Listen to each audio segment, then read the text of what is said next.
तो इस समय पे एक गाना याद आ रहा है मेरे को, पाकिस्तान की कंडीशन को ध्यान में रखते हुए। शादी करके फंस गया यार, अच्छा खासा था कुंवारा।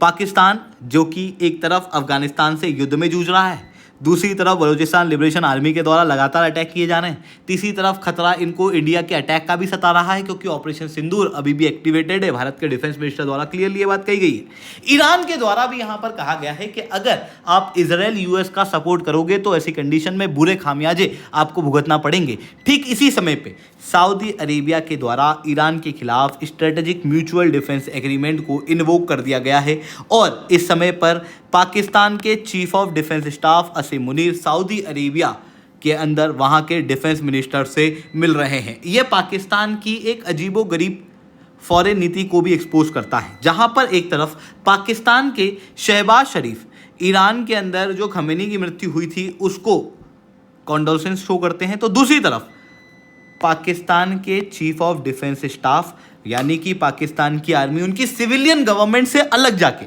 सऊदी अरेबिया के अंदर वहाँ के डिफेंस मिनिस्टर से मिलती है।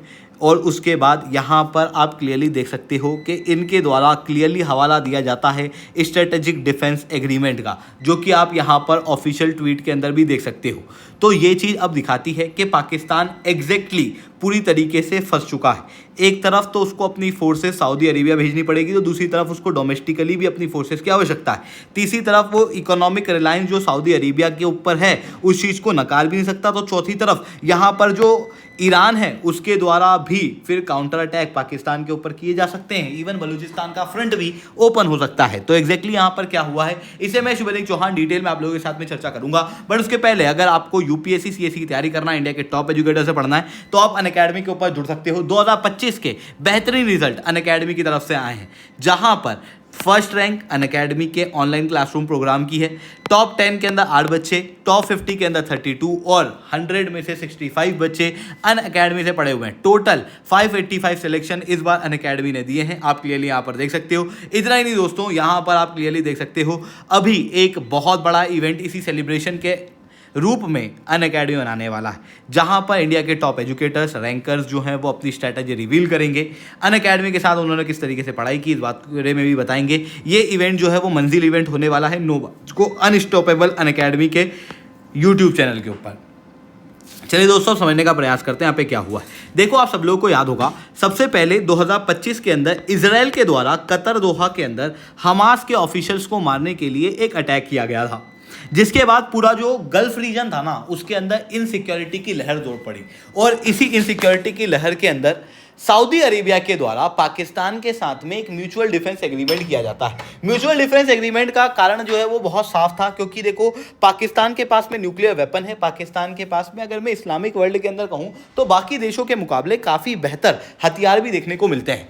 इवन पाकिस्तान का जो पुराना न्यूक्लियर वेपन है उसको बनाने में सऊदी अरेबिया ने काफ़ी ज़्यादा मदद आर्थिक रूप से की थी। इस वजह से यहाँ पर म्यूचुअल डिफेंस एग्रीमेंट जो है वो साइन किया गया था। यानी कि आप क्लियर रूप से देख सकते हो कि जो म्यूचुअल डिफेंस एग्रीमेंट हुआ था पाकिस्तान और सऊदी अरेबिया के बीच, वो इसी ताक पे हुआ था कि इजराइल ने मिडिल ईस्ट की एक कंट्री के ऊपर अटैक किया था।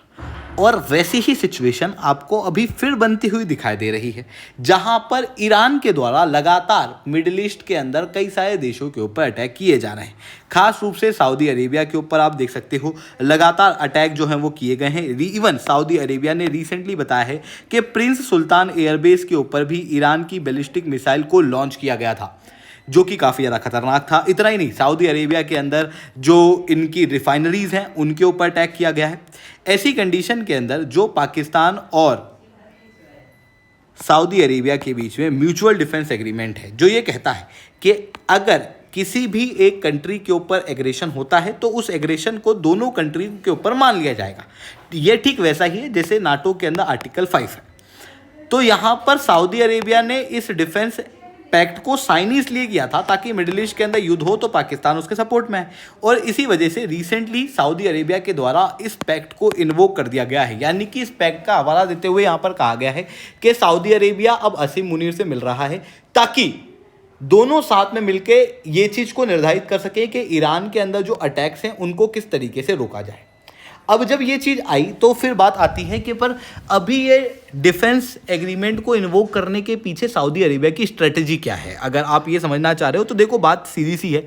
काफ़ी सारे लोगों का मानना अभी भी इंटरनेशनल वर्ल्ड के अंदर ये है कि ये जो म्यूचुअल डिफेंस एग्रीमेंट है इसके तहत पाकिस्तान के जो न्यूक्लियर वेपन हैं उनको सऊदी अरेबिया ने भाड़े पे ले लिया है।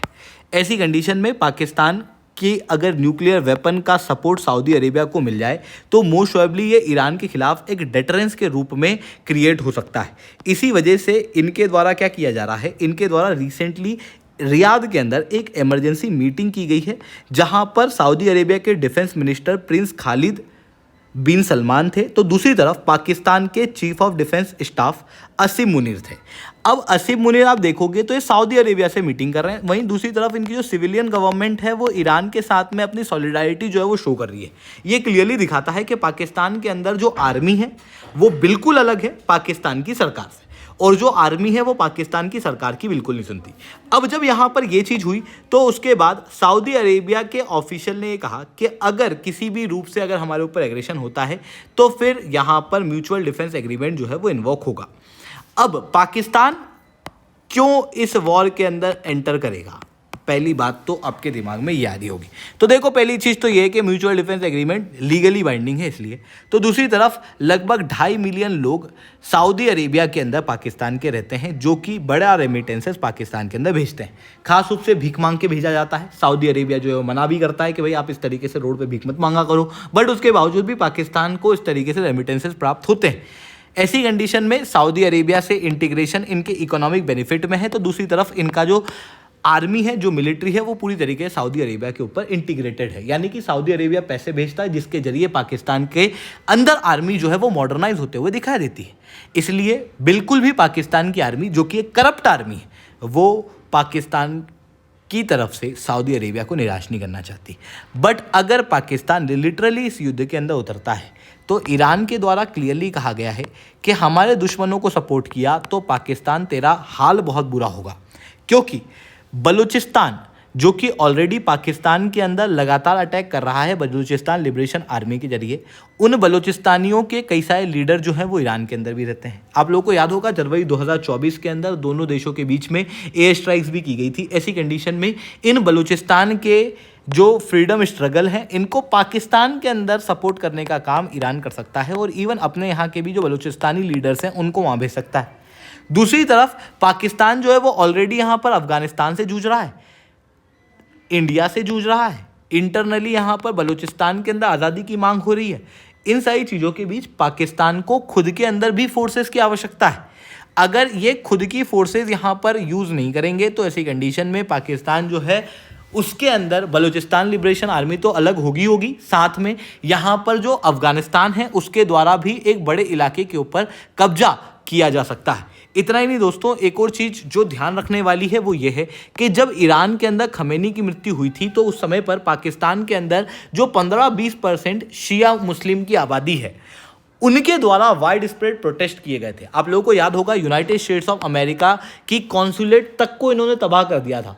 ऐसी कंडीशन में अगर पाकिस्तान की फोर्सेस ईरान के खिलाफ अटैक करती है, ईरान के खिलाफ युद्ध के अंदर लड़ती है, तो ये शिया इस्लाम के लोग पाकिस्तान के अंदर क्या हाल करेंगे इनका, तो वो एक बहुत बड़ा यहाँ पर सिविल वॉर छेड़ सकती है पाकिस्तान के इंटरनल क्षेत्रों के अंदर। इतना ही नहीं, पाकिस्तान अगर अपनी फोर्सेस को और इवन अपने एयर डिफेंस सिस्टम को भी ले जाके अगर सऊदी अरेबिया के अंदर डिप्लॉय करता है तो इसकी वजह से इकोनॉमिक कॉस्ट तो बहुत ज़्यादा बढ़ेगी ही सही, साथ में आपको पता है कि उसकी इफेक्टिवनेस जो है वो काफ़ी कम है।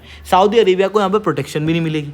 साथ में यहाँ पर जो इंडिया है, अफगानिस्तान है, बलूचिस्तान है, इनके खिलाफ पाकिस्तान का जो ओवरऑल डिफेंस है वो काफ़ी कमज़ोर हो जाएगा। And it would be the right opportunity for India अगर हम पाकिस्तान ऑक्यूपाइड कश्मीर के ऊपर फिर से कब्जा करना चाहें तो, और इसको इंडिया के अंदर इंटीग्रेट करना चाहें तो अभी जो पाकिस्तान की पूरी स्थिति है इसको अगर मैं यहाँ पर नाप तोल के आपको बताऊँ तो अगर पाकिस्तान ईरान के खिलाफ जाके युद्ध के अंदर जूझता है तो ऐसी कंडीशन में डोमेस्टिक क्राइसिस आएगा, शिया मुस्लिम के लोग जो है वो विरोध करेंगे। इसकी फोर्सेस बाहर जाएंगी, उसकी वजह से बलूचिस्तान के अंदर विरोध बढ़ जाएंगे। अफगानिस्तान जो है वो खैबर पख्तूनख्वा के अंदर और एक्टिव हो जाएगा और ये भारत के लिए भी एक बड़ी अपॉर्चुनिटी होगी। अगर पाकिस्तान यहाँ पर स्ट्रिक्ट न्यूट्रलिटी को फॉलो करता है तो ऐसी कंडीशन में जो डिफेंस पैक्ट है वो खत्म हो जाएगा। दूसरी तरफ इकोनॉमिक कोलैप्स देखने को मिलेगा, क्योंकि आप सब लोग जानते हो पाकिस्तान जो है वो मिडिल ईस्ट के अंदर देशों के ऊपर काफ़ी ज़्यादा डिपेंडेंट है। भले ये भीख मांग के पैसा लाते हैं बट पैसा तो वहीं से आता है। ऐसी कंडीशन में वो जो इकोनॉमिक कोलैप्स है वो यहाँ पर पाकिस्तान को देखने को मिलेगा। तो ये चीज़ें यहाँ पर देखने को मिल रही है। आई होप दोस्तों ये सारी बातें आप लोगों को समझ में आई होंगी। लेक्चर अच्छा लगा हो तो लाइक करना, लेक्चर बहुत अच्छा लगा हो नीचे SRC10 कमेंट करना। यूपीएससी CSE की तैयारी करना, इंडिया के टॉप एजुकेटर से पढ़ना है तो दोस्तों आप अनअकैडमी के ऊपर जुड़ सकते हो, जहाँ पर कंप्रिहेंसिव UPSC CSE की तैयारी आप लोगों को हमारे टीचर्स के द्वारा कराई जाएगी। अनअकैडमी के ऊपर अगर आपको सब्सक्रिप्शन लेना है तो ऑलरेडी ऑनलाइन के अंदर सबसे कम रेट में है, बट अगर आप मेरी वीडियो देखते हो तो आप SRC10 कोड का यूज़ कर सकते हो, जिसके बाद में आपको 50% तक का डिस्काउंट मिलेगा और CSE अश्योर जो है वो भी दिया जाएगा। ठीक है दोस्तों, आज के लिए that's all from my side. जय हिंद, जय भारत।